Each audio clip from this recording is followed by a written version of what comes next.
दोस्तों आज से 800 साढ़े 800 साल पहले खौफ और डर का दूसरा नाम ही चंगेज़ खान हुआ करता था। वही चंगेज़ खान के जिसको इतिहास में दुनिया का सबसे बड़ा जालिम और सबसे बड़ा कातिल इंसान माना जाता है। चंगेज़ खान ने अपनी पूरी ज़िंदगी में हमारी दुनिया के लगभग 40 मिलियन यानी 4 करोड़ लोगों को कत्ल कर दिया था, जबकि कुछ इतिहासकारों ने यह आंकड़ा 40 मिलियन से भी कई ऊपर बताया है। चंगेज़ खान की फौज जिस इलाके से भी निकल जाया करती थी, उस इलाके में इंसान और जानवरों का जिंदा रहना तो दूर बल्कि हरियाली भी बाकी नहीं रहती थी, क्योंकि ये लोग पूरे के पूरे शहर को ही आग में जलाकर तबाह कर दिया करते थे। जिस शहर को भी चंगेज़ खान की फौज फतह किया करती थी, उसका हाल ऐसा हो जाता कि मानो यहाँ कभी इंसान रहा ही नहीं हो। आपको जानकर शायद हैरानी होगी कि ईरान के एक इतिहासकार के मुताबिक चंगेज़ खान ने ईरान में इतना खतरनाक कहर बरसाया था कि इसके हमले की वजह से ईरान की लगभग 25 लाख की आबादी 2.5 लाख में बदल गई थी और ईरान को एक बार फिर से अपनी पुरानी आबादी तक पहुंचने के लिए लगभग अगली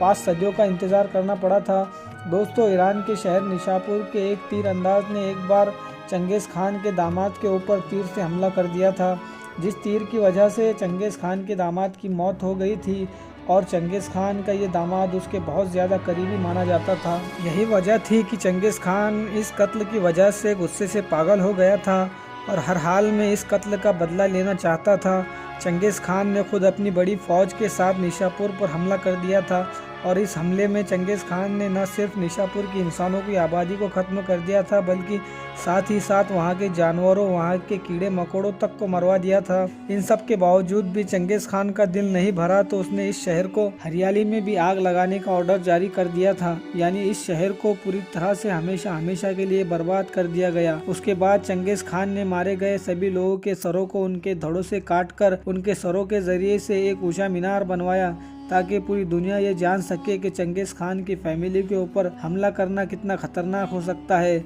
मंगोलिया के एक छोटे से इलाके से निकलने वाले इस खतरनाक इंसान यानी चंगेज़ खान से वो यूरोपियन ईसाई भी महफूज न रह सके थे कि जो इससे हज़ारों किलोमीटर दूर बैठे हुए थे। वही बात करें अगर मुसलमानों की, तो मुस्लिम दुनिया तो लगभग पूरी तरह से ही मंगोल फ़ौज ने बर्बाद कर दी थी, बल्कि उस दौर में पूरी मुस्लिम दुनिया में मंगोल फ़ौज का इतना ज़्यादा डर बैठ गया था कि किसी भी इंसान के लिए चंगेज़ खान का मुकाबला करना तो दूर बल्कि उससे मुकाबला करने के बारे में सोचना भी एक नामुमकिन काम था। कोई भी इंसान अगर ये कहता कि चंगेज़ खान की फ़ौज के खिलाफ खड़ा रहूँगा, तो उस दौर में लोग उसको पागल समझा करते थे, क्योंकि चंगेज़ खान को हराना नामुमकिन समझा जाता था। लेकिन दोस्तों, आपको जानकर शायद हैरानी होगी, इतने खौफ से पूरी दुनिया को हिला देने वाला चंगेज़ खान अपनी पूरी ज़िंदगी में सिर्फ एक ही इंसान से डरता था। ना सिर्फ डरता था बल्कि चंगेज़ खान ने इस बहादुर योद्धा के बारे में ये भी कहा था कि अगर ये योद्धा मेरा बेटा होता तो मैं इसकी मदद से पूरी दुनिया को ही फतह कर लेता। इतना ही नहीं दोस्तों, चंगेज़ खान ने कई जंगों में इस बहादुर योद्धा को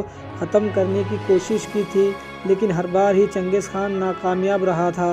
ये योद्धा कोई और योद्धा नहीं बल्कि ख़वारिज़म सल्तनत के आखिरी सुल्तान यानी जलालुद्दीन ख़वारिज़म शाह थे। वही जलालुद्दीन ख़वारिज़म शाह के जिनको पिछले 800 सालों से लगातार तुर्की, उज़्बेकिस्तान जैसे बहुत सारे मिडल ईस्ट के देशों में हीरो माना जाता है। जगह जगह पर उनके स्टैचू भी मौजूद है। दोस्तों, ख़वारिज़मी सल्तनत मिडल ईस्ट के इलाके पर फैली हुई एक ऐसी बड़ी सल्तनत थी कि जो 1077 से लेकर 1231 तक कायम रही थी। इस सल्तनत में आज के दौर के ईरान, अफ़गानिस्तान, अज़रबैजान, उज़्बेकिस्तान और तुर्कमानिस्तान जैसे बहुत सारे देश शामिल हुआ करते थे। लेकिन जब चंगेज़ खान ने इस बड़ी सल्तनत पर भी हमला करके इस सल्तनत को पूरी तरीके से बर्बाद किया, तो इस सल्तनत के सुल्तान यानी अलाउद्दीन ख़वारिज़म शाह का बहादुर बेटा यानी जलालुद्दीन ख़वारिज़म शाह चंगेज़ खान से अपनी जान बचाकर भागने में कामयाब हो गया था। चंगेज़ खान ने पहले ही जलालुद्दीन ख़वारिज़म शाह के बारे में बहुत कुछ सुन रखा था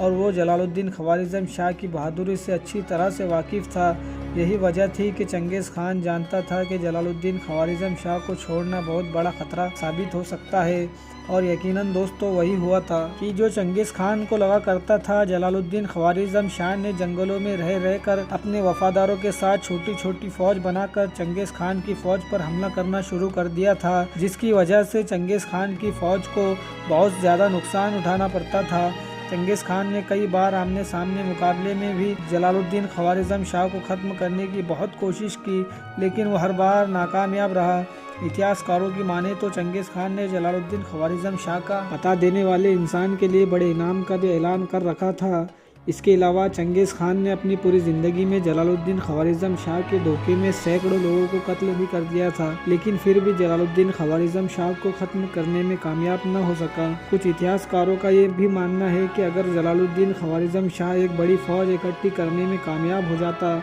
तो शायद वो चंगेज़ खान को भी ख़त्म कर देता, क्योंकि जंगलों में भटकने वाले जलालुद्दीन ख्वारिज़म शाह की सबसे बड़ी परेशानी ये थी कि उसके पास उसके चंद वफादार सिपाही के अलावा कोई बड़ी फ़ौज मौजूद नहीं थी। उसने अपने दौर की बहुत सारी मुस्लिम सल्तनतों से मदद भी मांगी थी, लेकिन लगभग हर मुस्लिम सल्तनत ने ही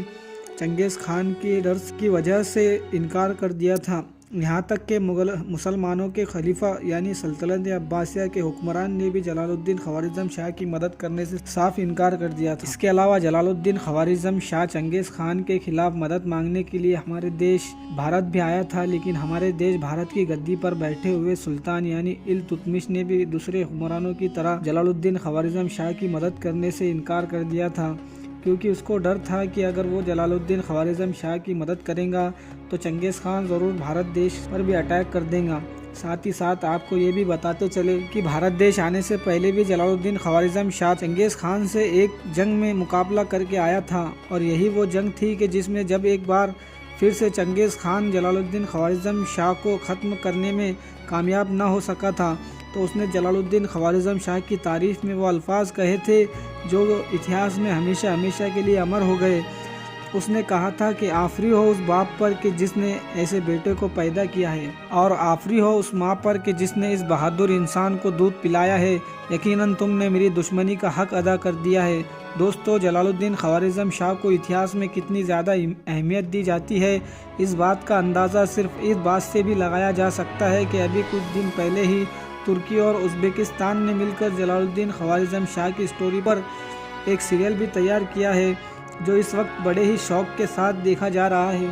फ़िलहाल दोस्तों, आज की इस वीडियो को हम यहीं पर ख़त्म करते हैं। वीडियो पसंद आने पर ना सिर्फ वीडियो को लाइक करें बल्कि अपने फ्रेंड्स को भी शेयर करें, और इसी तरह की वीडियो देखने के लिए हमारे चैनल को सब्सक्राइब कर दें।